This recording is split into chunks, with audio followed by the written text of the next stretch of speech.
Assalamualaikum warahmatullahi wabarakatuh. Kita akan bahas masalah kodifikasi Al-Quran dan perkembangannya. Jadi kita membahas sejarah kodifikasi dan perkembangan Al-Quran.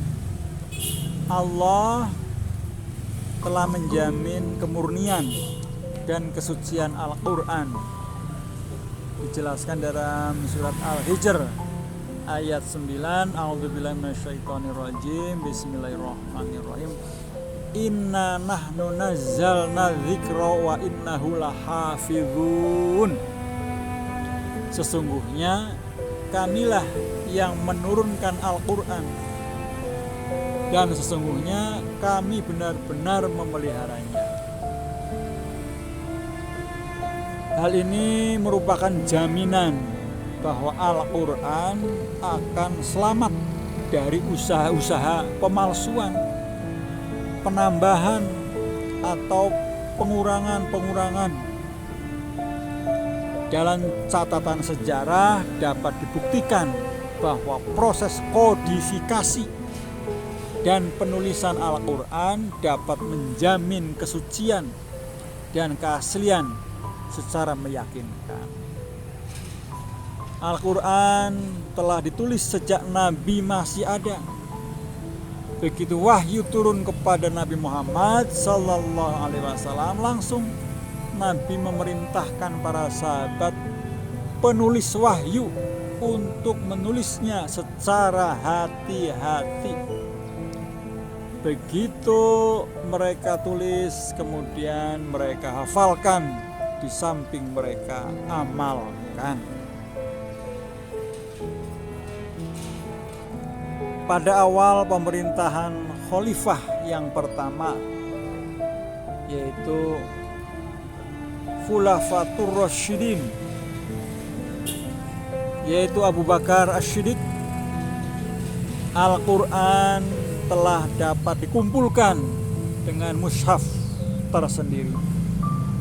Pada zaman Khalifah ketiga Utsman bin Affan, Al-Quran telah sempat diperbanyak. Dalam perkembangan berikutnya, tumbuh pula usaha-usaha untuk penyempurnaan penulisan-penulisan dan peragaman bacaan.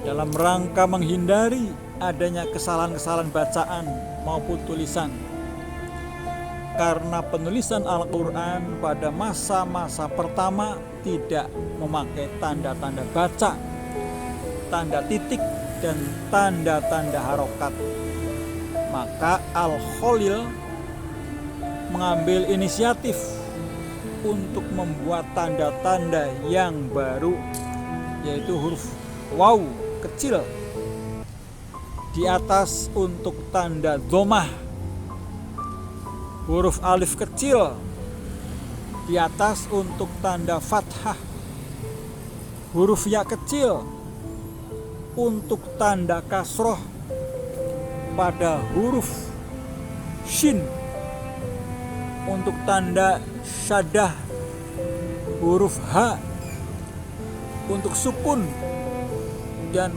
kepala ain untuk hamzah.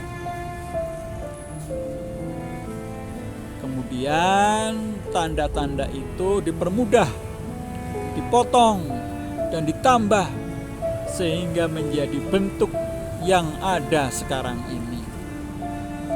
Dalam perkembangannya tumbuhlah berbagai macam tafsir Al-Quran yang ditulis oleh para ulama Islam, yang sampai saat sekarang ini tidak kurang dari 50 macam tafsir Al-Quran. Juga telah tumbuh pula berbagai macam disiplin ilmu untuk membaca isi Al-Quran, antara lain ilmu kebahasaan, linguistik, ilmu-ilmu yang membahas hal-hal yang berhubungan dengan Al-Quran, diantaranya satu, ilmu mawatin nuzul, yaitu ilmu yang membahas tempat-tempat turunnya ayat Al-Quran.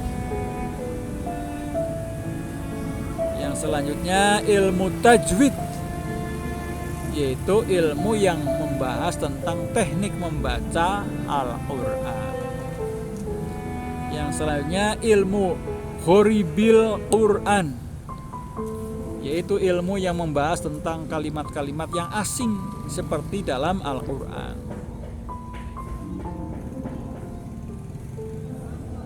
Dan arti-artinya dalam Al-Quran itu ilmu ghoribil Quran, ilmu asing yang ada dalam Al-Quran. Selanjutnya ilmu asbabun nuzul, yaitu ilmu yang membahas tentang sebab-sebab diturunkannya Al-Quran. Ilmu wajuh wan nadah, ya, ilmu wajuh wan nadah, yaitu ilmu yang membahas kalimat-kalimat yang mempunyai banyak arti dan makna apa yang dikehendaki oleh sesuatu ayat dalam Al-Quran. Ilmu amsalil Quran, yaitu ilmu yang membahas tentang perumpamaan dalam Al-Quran.